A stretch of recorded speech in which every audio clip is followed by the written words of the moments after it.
Welcome to the 52 Love Podcast, your show for 52 love lessons in 52 weeks. Before we dive in, remember you can find the video version of this episode on YouTube along with the rest of the series. And now here's your host, Ms. Tonya Todd. Hi, everyone. Thank you for joining us for another episode of the 52 Love Podcast, the show that teaches you to treat love as a verb. 52 Love began as a blog series last year, 52 Love Lessons in 52 Weeks. This year, we are exploring each of those tips with a new guest each week.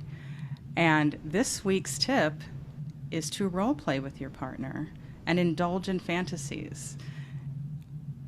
I'm going to let my guest explain why she is uniquely tailored to explore this tip with you. Would you like to introduce yourself and tell my audience what you do? Hello, wonderful audience. First of all, I want to say thank you for inviting me here. I love the podcast. We have explored a handful of them, me and my partner. I'll get into that later, but first off, my name is Devora. My main hat in life is a sexuality consultant. I like that name, it's fine, but I really prefer the term play Sherpa. So whatever you're getting into, like, what do I want? Why do I want it? And how do I ask for it in a way that's mutually satisfying? Like, I got to be satisfied. My partner's got to be satisfied. There's a lot of variables, and it's sometimes very tricky water if you don't have an atmosphere where you can talk about those things. Mm-hmm. So I create the atmosphere of, like, let's get into the actual play of it, the fantasy of it, because that's where somebody's patterns can be unfolded. We can see where the power dynamic is. We can see what their love language is. We can see, what is going to really fit them so they can communicate this to their partner. Because they might be walking around with it forever and not, and just be like, well, I can't express this to somebody simply because we don't have that language. We don't have that communication going. So communication, that's the thing right there. So I'm sure we will get into that. Yes, especially when you gave me the assignment of fulfilling fantasies. And that's... And I will say that even though she is an expert, I made her do the tip. She still had to experiment. So, and I'm really grateful that you did that, because we didn't do it once, but we did it twice, because the first time was a flop. So just because you know things doesn't mean that I wasn't reacting in a certain way that just didn't make the scene unfold, and we had to have a break and say, wait a minute. I'm not feeling this the way that I would like to feel it, or that I did feel it when I fantasized about it. And that was a very important moment to stop and shift and recalibrate our energy. Communicate, yeah. Yes, absolutely. The communication is the number one thing. And I will say our setup. Okay, so let me back up and tell. So... Because there's a lot, and it's a lot of fun. We had a lot of fun doing it, and we're always wanting to be adventurous. And one would think, doing what I do, I should be like role-playing my butt off. But we don't. It's actually pretty boring, unless it's just like, hey, what are you in the mood for? So this was a trick for that.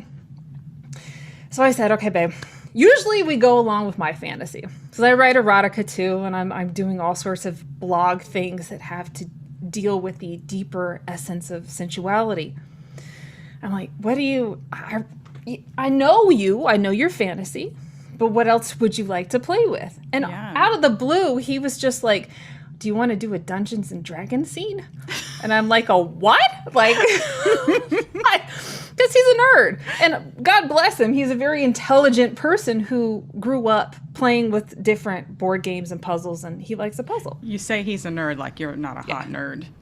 Oh, we're definitely in nerd camp. I want a t-shirt that says Nerds Assemble. Okay, so he's got all the books too. And I don't know anything about Dungeons & Dragons. Didn't grow up with that. I grew up reading romance novels, which probably led to the career, right? Mm-hmm. So, and he's got all these manuals and stuff. He's like, well, pick one. Corsets, I'm in, right? Yeah. Fairies, wizards, special skill sets. I don't know. So I picked one because this one, I don't know. I'm going to hold it up so you can remotely see. It's called City of the Spider Queen. Freaky. I snakes, spiders, all that kind of stuff. I love a villain. I love to play the villain.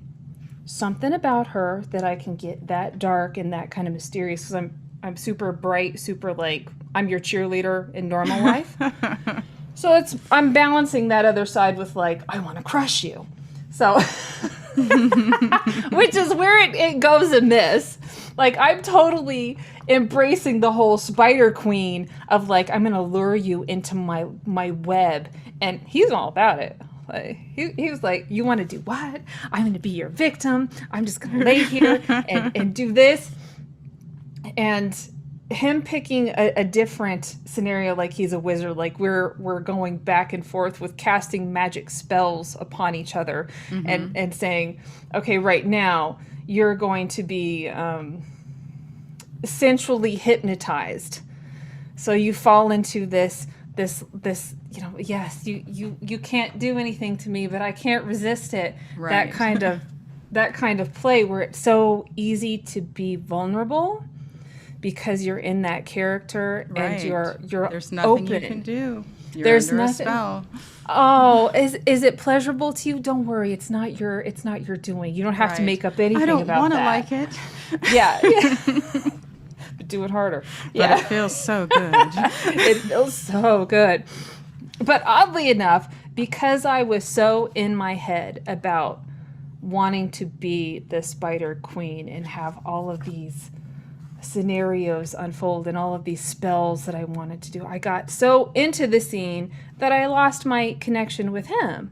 And the fact that both of us were really just taking time out of our day to say, I see you, and I recognize the child in you that still wants to play with me, like my best friend. Like, he's my best friend. So anytime that we're too busy with life or too overwhelmed with whatever emotional stuff is coming up for both of us, that's sort of my signal to be like, oh wait, we need to reconnect in a way that's mutually satisfying. Yeah. Most of that we can usually do with just like a melting hug, where it's just like, my heart is going to connect with your heart. We're going to do nothing but sync up our breathing. And we'll do that during sex too. It's like, if my mind, because that's where my mind goes. I'm always in story. I'm always in my head, which doesn't allow me sometimes to just sink into the body. It is what it is. So, and at least you're aware of this. I'm very aware of this because sex and sexual satisfaction with him is a huge priority.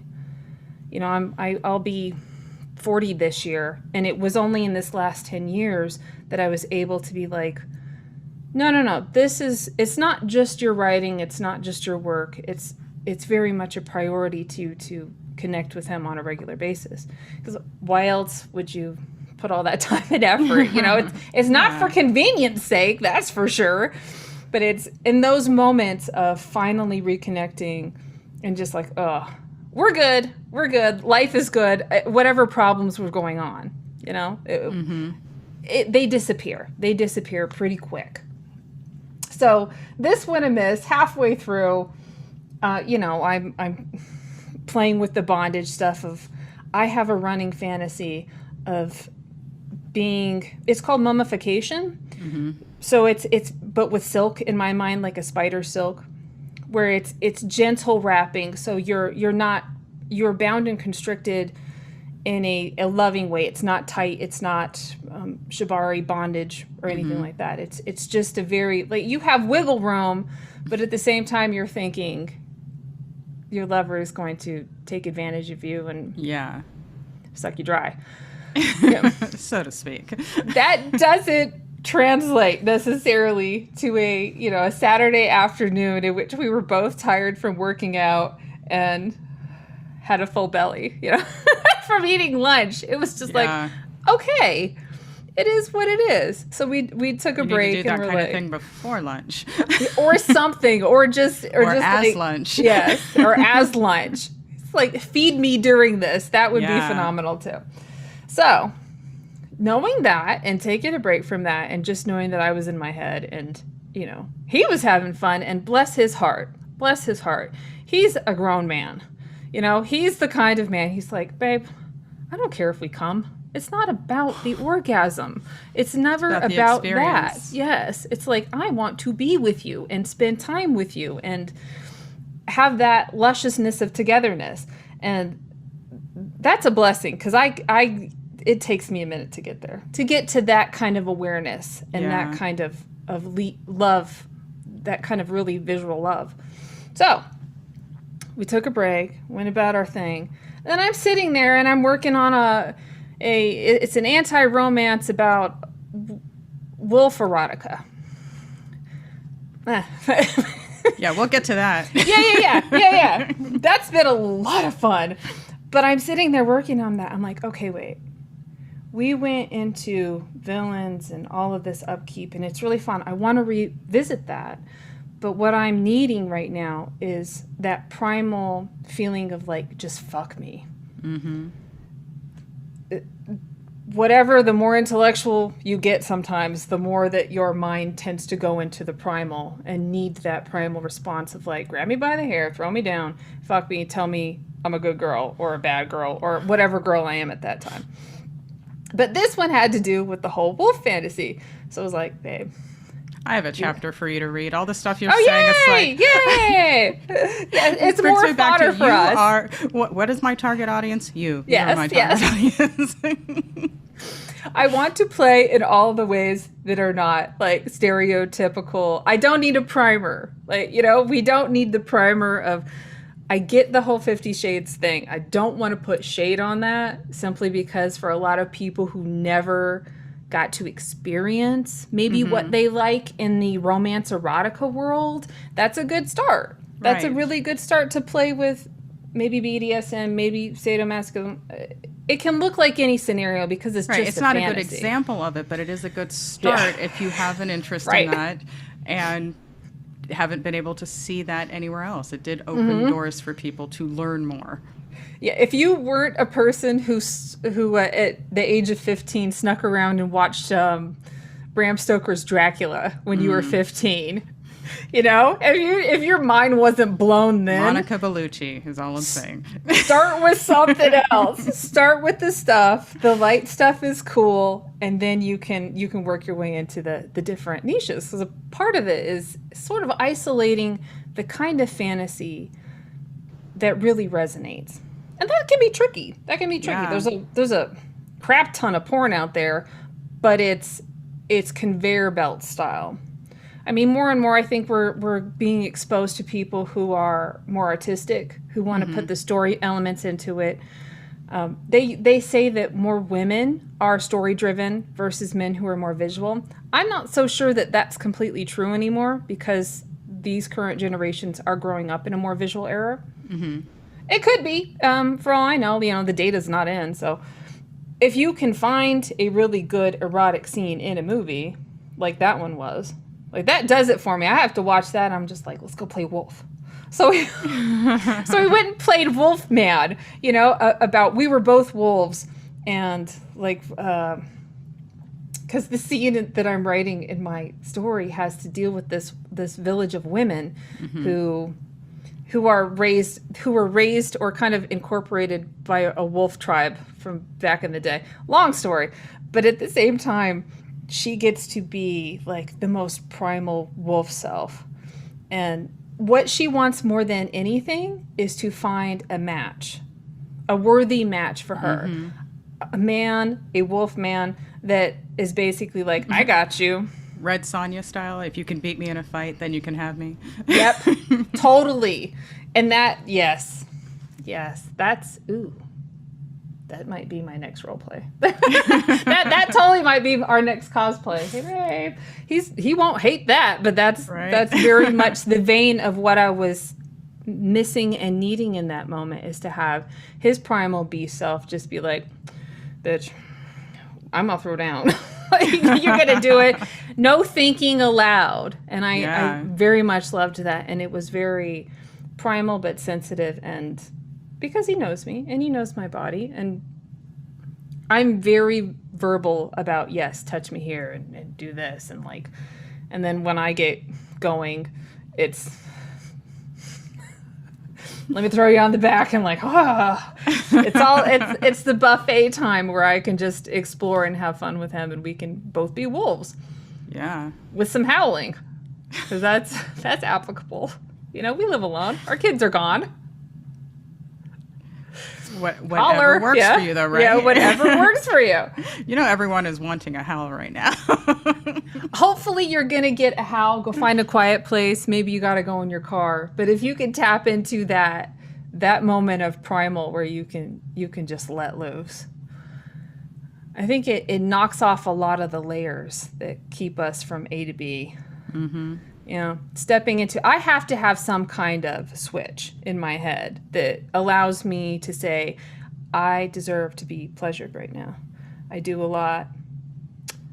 I want to give a lot, but in order to do that, I have to keep feeding myself. I have to feed myself these pleasurable things and keep filling the well. I think role play is an excellent avenue to do that.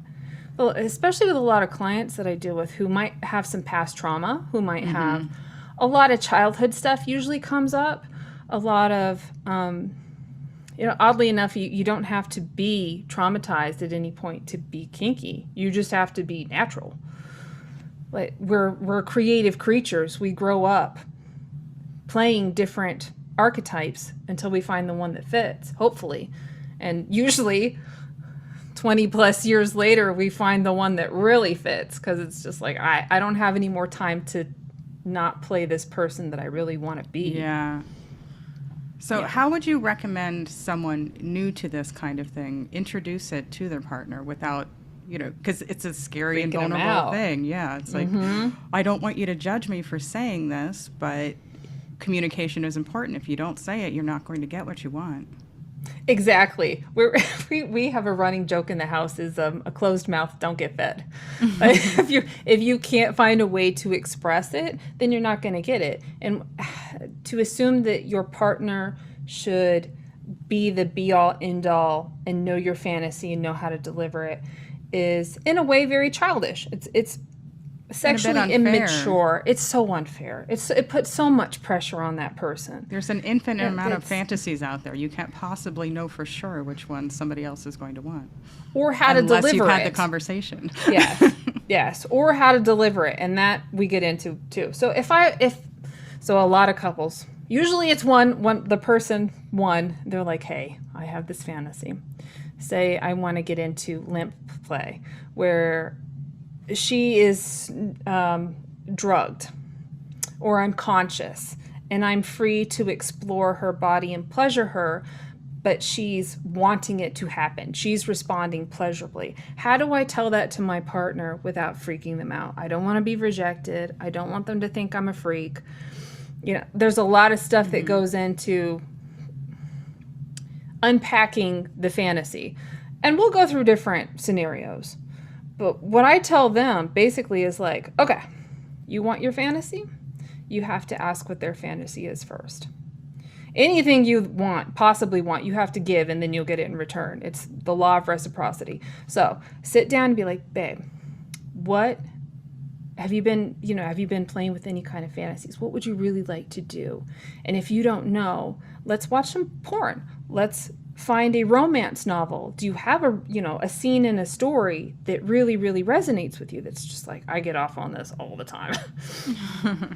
And with the complete admission and assumption that you don't have to enact that fantasy, right? It's just foreplay. It's just getting the pump primed. Mm-hmm. So as soon as somebody takes their very secret fantasy and tries to relate it in real life, shit goes sideways.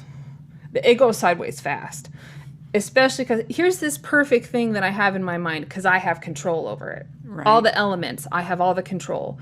They're going to say what I want them to say, do what I want them to do, and do it automatically.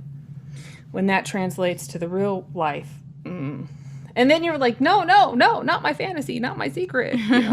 Please don't crush it. So at the same time, it's the juggling act between who do you want to be, who do I want to be. So, okay, they've found a romantic scenario, and both of them are on board. That's important. If one of you is not feeling the scene for whatever reason, it makes them uncomfortable, and you'll know by this feeling in your body of shame, guilt, disgust, pretty much you're going to stiffen. Your whole being is going to stiffen and retract. Like, that's not a scene for you. That might be a scene to be discussed later, especially if your partner's really into it. But that's not the scene for you. The scene for you is when both of you can have this spark that goes off about, yeah, I think I've always wanted to be her. I think I've always wanted to get into my nasty without being all these other things that I thought it was supposed to be. Mm-hmm. So, for example, I have a guy who writes, what is he? He gets into more of the physical domination type, right? So he's a Roman soldier, and he wants a very strong, dominant woman to subdue him and make violent, passionate love to him, make him a beloved slave. Is his name Mark Antony? Right. I get where you're going with that, but yeah.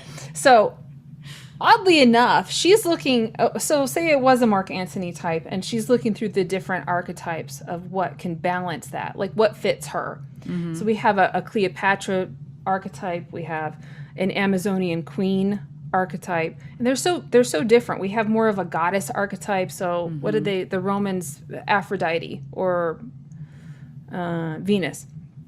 So she picks the Amazon queen, because for whatever, she's athletic, she really loves the idea of being able to like tussle with him and be physical with him. So for whatever reason, those two matched really well, and she got to play the role. So when they did figure that out, I was like, okay, if you can, you don't have to, but if you can, get the costuming that goes with. Yes. So he gets to do the toga. He gets to embody that, go to the gym, whatever, get sweaty. I don't know. Like play with your sword. And she gets to do the Amazonian queen. So it's like a leopard bikini and sandals that lace up your legs or something like that. So they could meet in a different kind of way in their costume. And they both had to get dressed separately. They couldn't see each other before they were going to play. So they both were in role. And then the other tip I gave them was arrive in costume and in character. Mm-hmm.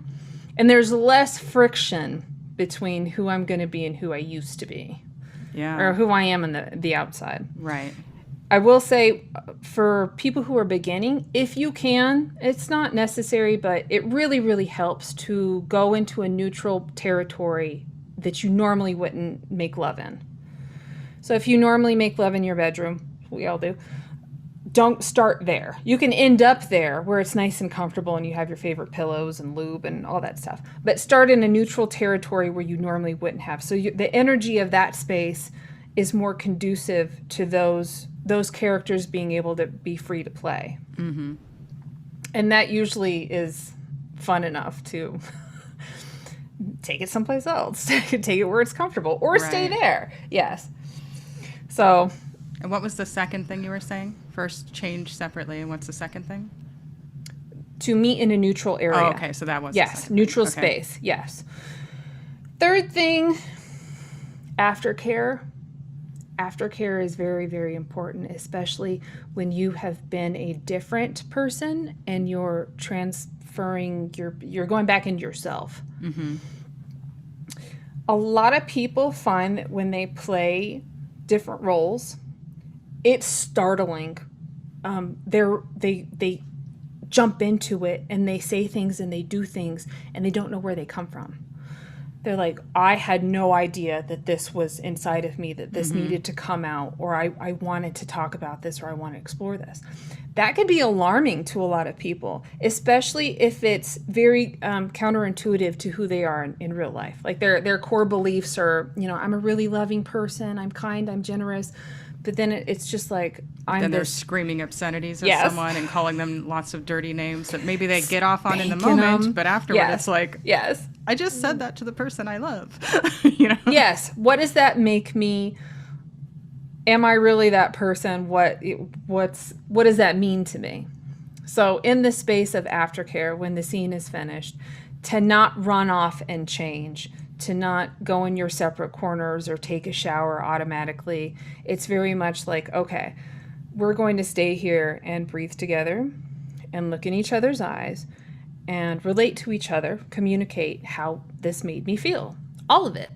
You know, I loved this part. I really, really loved this part. I loved when you did this. You know, when you stroked my inner thigh and then you used your nails on my back, like my whole body came alive and I just wanted to cling on to you and wrap around you like a vine. And I haven't experienced that need between us in a long time. And going back and forth and then being like, this is what is a little concerning to me. This is where this made me stop for a moment. It took me out.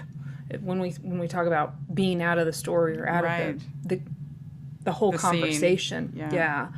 It's usually those feelings of discomfort of, ugh, you know, you said this in this kind of way, and being very, very conscious and respectful of like, this isn't you, this is my experience. You didn't do anything wrong.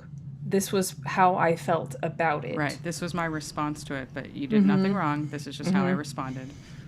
Continuously giving that love affirmation, that those kind of cues that said, I want to keep exploring with this. Here's all this good and this little sliver of like, I don't know what this is. Yeah. But what you're saying is the communication needs to extend to the aftercare. And the aftercare, if played with like that, ends up being the foreplay for the next event. Nice. So it's all it's this a lovely cycle. Yes, it's I hate to, like the whole circular one. It doesn't do it for me. It is the infinity loop. Yeah.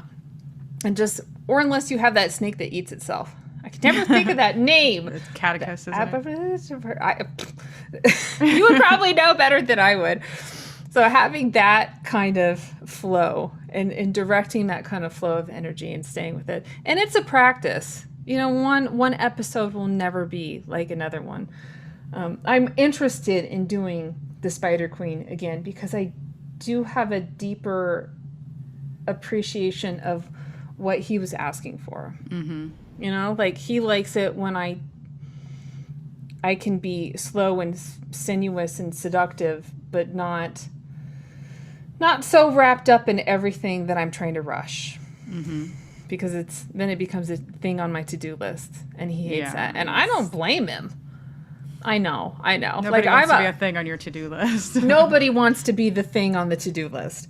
Even though it's just, there is a point where I have fetishized that to the point I've just made that like, you know, you're my fuck toy today. You're going to be my fuck toy today at 3:00, and I'm going to use you and just like suck out all your energy and like, there are worse gigs. Right. And I think that awareness though of like needing like, I need that quickie because I have a whole bunch of stuff to do, but I also acknowledge you. I also see that you want to be my toy. You want to be my man slut. So I'm going to use that for all it's worth because it's there. So tell us how your book is an anti-romance. I want to hear the anti-romance wolf story. You told us a bit about the wolf part, but you didn't say how it's an anti-romance. Yes. So I grew up reading romance novels, and I really learned to love the tease and denial aspect of a romance novel.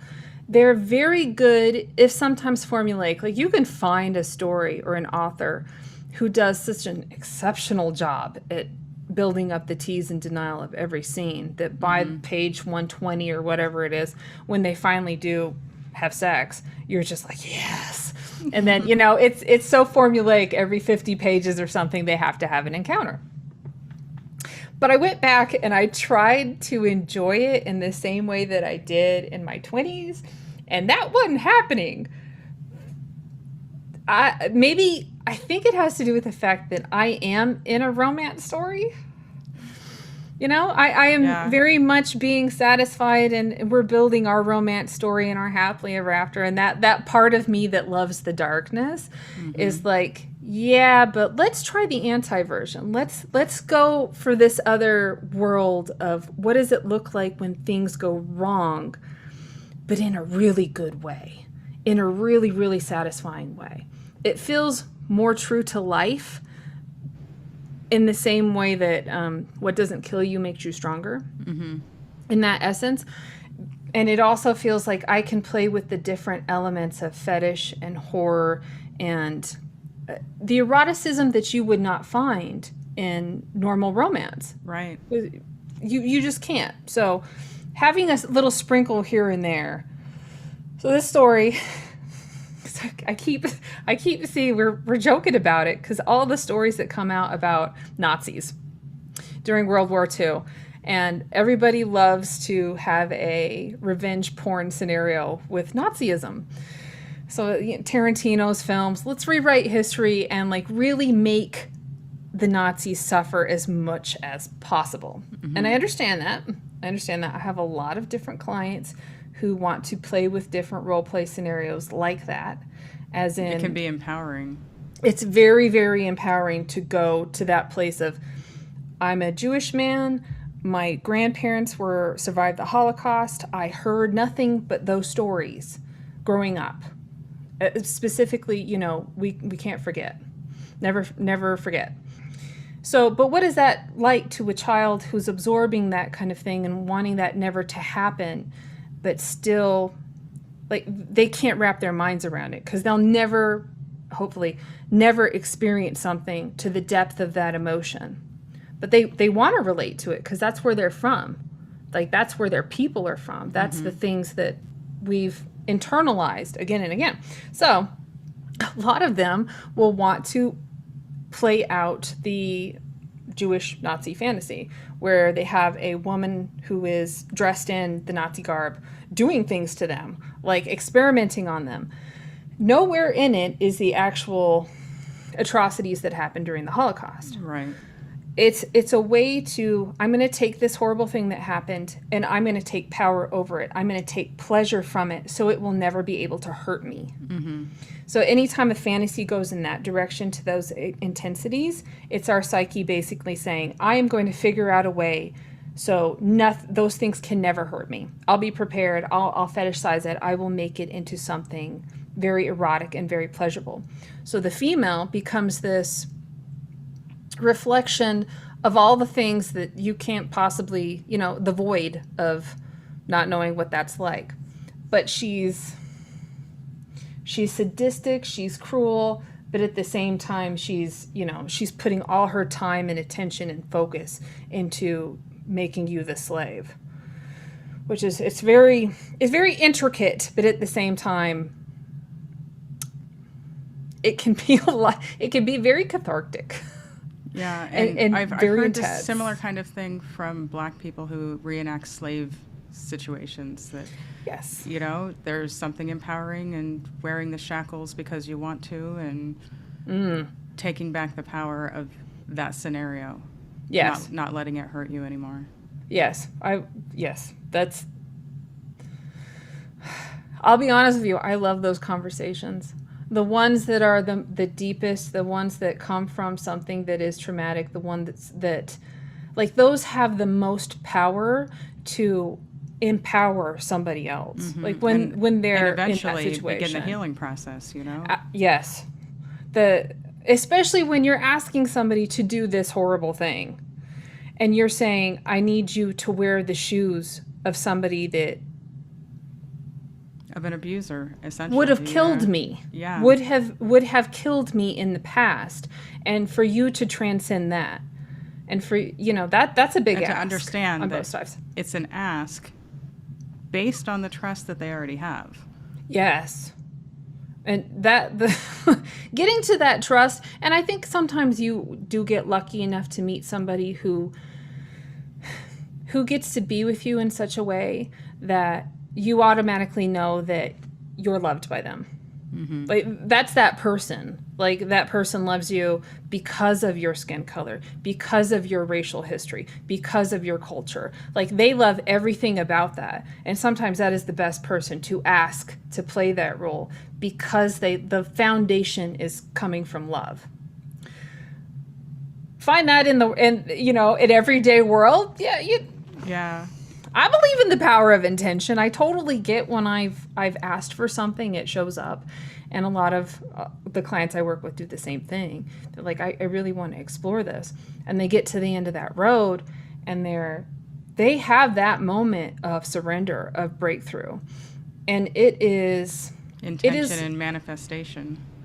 Like 100 years of suffering is sliding off them into just a puddle in the floor. And like those, they will never be triggered again. Well, they might be in like little pieces because that programming is very deep, but they will never be triggered to the point where they could possibly hate so deeply that they turn into the abuser, if that makes sense. Yeah, it does. And those are the people who ask for that too. They're like, I'm so affected by this, I don't want to become this person. Like, it could make me into this person. It could make me racist. It could make me hate. It could make me go after people and victimize them because the sense of justice has not been fulfilled. So we go through a lot of that stuff too. But that's rare and far between in different kind of playlands.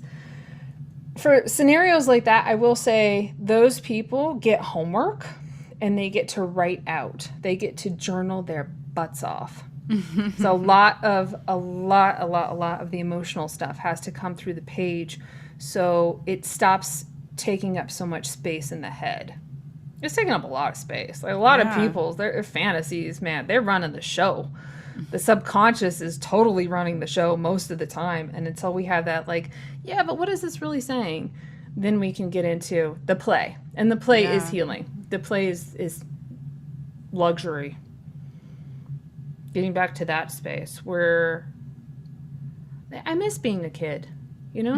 Like, I'm a serious person, obviously. Like, I'm obsessive about certain things. So when you're dealing with people who are very serious, what they need more than anything is to ask their child, like their inner child, the child that never grew up. You know, I'm still somewhere 6 years old in here. Like, I'm still like, what do you need? Like, what can we play with today? What does your inner child need? And that will translate to whatever role play or scenario that ends up. And sometimes that's a Dungeons and Dragons fantasy. Yes, it is. It totally was for him. And now I started reading this, right? Because fantasy people don't play around. No. Like, they're so invested. It's so great. And I'm just like, man. They're serious about their play, you know? They're so serious. And if you go to a park and you watch children play, they're so serious about it. Like, they're completely that character. Whatever they're playing. If they're playing house, they're mom. They're mom. Like, you can't talk them out of it either. It's like, no, you're going to put this over there. You know, I'm the mom, and you will do what I say. Yes. Like, this, I'm not playing, so you shouldn't play too. Oh, that's lovely. I just opened that picture, and it looks like this spider it's throwing up. So maybe I won't go into that right now. But sexy. Yeah. Well, thank you very much for sharing this with us, and you're going into so much detail about the fantasy that you were fulfilling. Yes. Because, you have to lead by example and be open and express it. Why don't you tell the audience how they can best support you, where they can find your blog and your writing, and, how to get in touch with you if they need your help? Okay, there's a crap ton. Because you can look anywhere, and there's going to be handles anymore. So I'm on social media. So, okay. First things first, if you want to know more about different kind of fetishes, we have a series called Dear Sweet and Low that's on YouTube, and that goes in pretty much into as much depth as we can on YouTube about the different kind of fetishes and fantasies and role play and how to get involved with that. And then I have a hypnosis channel for the people who actually want to relax and get into their deeper sensuality. So that could be like a prompting session before they go into lovemaking to really say, no, I get to be pleasured. I get to be this vessel of pleasure. What else? Okay, the 2 books coming out this year, I have, it's The Light and Dark. It's the wolf story is called Tell the Wolves I'm Home. And I'm probably going to self-publish that, probably. And then the other one is Breathing for Busy People. So it's all the non-help I almost wanted to call it anti-self-help because I'm in the anti-mode of just being like, no, I don't want your... Anti-self-help. Yes. Like, I'm not telling you anything. I'm just telling you all the crap that I did that didn't work. So take what you will and run with that. Mm-hmm. And then, of course, I have the blog. It's called 1001 Nights in Las Vegas, which is everything about leaving and living in Las Vegas. And that one gets pretty graphic, pretty raw. And that's on Medium, because why not? I like Medium, yeah. But thank you, everybody who's listening. I really appreciate the time and the effort. You definitely get to play as if you were a child. You definitely do. Wonderful. Well, thank you, everyone, for watching and listening. If you enjoyed this episode, please let Devora know in the comments. Please like, share, and subscribe. And until next time, remember to treat love as a verb. Thank you.